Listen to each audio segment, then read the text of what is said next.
आमचे आजोबा श्री हनुमंतू गाड हे रेल्वेत गार्ड म्हणून ते कार्यरत होते.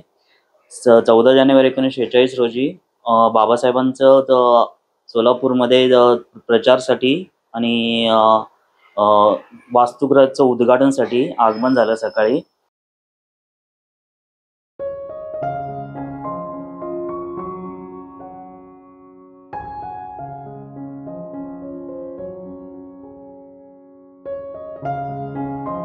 त्यांना निवासस्थानी सर्किट हाऊस वगैरे काही नव्हतं आपल्या इथे तेव्हा. तर आता राहायची सोय कुठं, म्हणजे मुक्काम कुठं करायचा, अशी सोय चालू होती. तर त्यावेळेस आमच्या इथं त्यांचे सहकारी अण्णासाहेब हैदाळे हे त्यांचे सहकारी त्यांच्यासोबत होते आणि आमचे आजोबा आणि ते सहकारी हैदाळे साहेब यांचे गगनिष्ठ म्हणजे चांगले मित्र होते ते. मग हैदाळे साहेबांनी आमच्या आजोबांना म्हणजे विचारलं, तर आमच्या आजोबांनी त्यांना हो म्हणून त्यांना सकाळी 8 वाजता काहीतरी मेल येते, त्या गाडीने त्यांचं आगमन झालं होतं.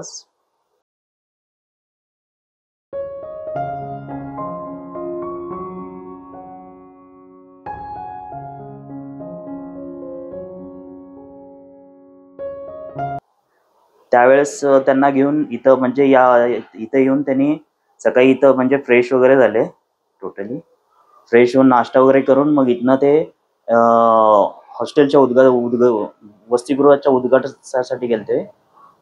मग तिथनं ते प्रचार सभेसाठी जाऊन तिथनं पुढे मोहोळ पंढरपूर या मार्गाने ते प्रशस्त झाले.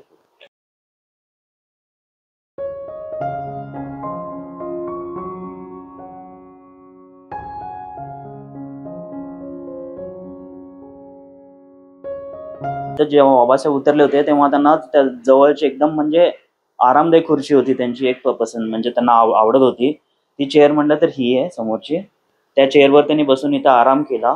त्यांना खूप बरं वाटलं त्याच्यामध्ये चेअरवर बसून.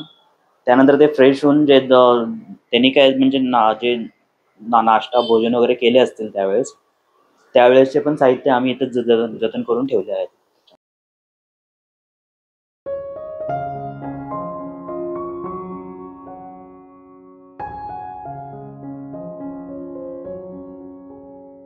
भरपूर आणि इथं येतात इथं त्यांची भेट देतात.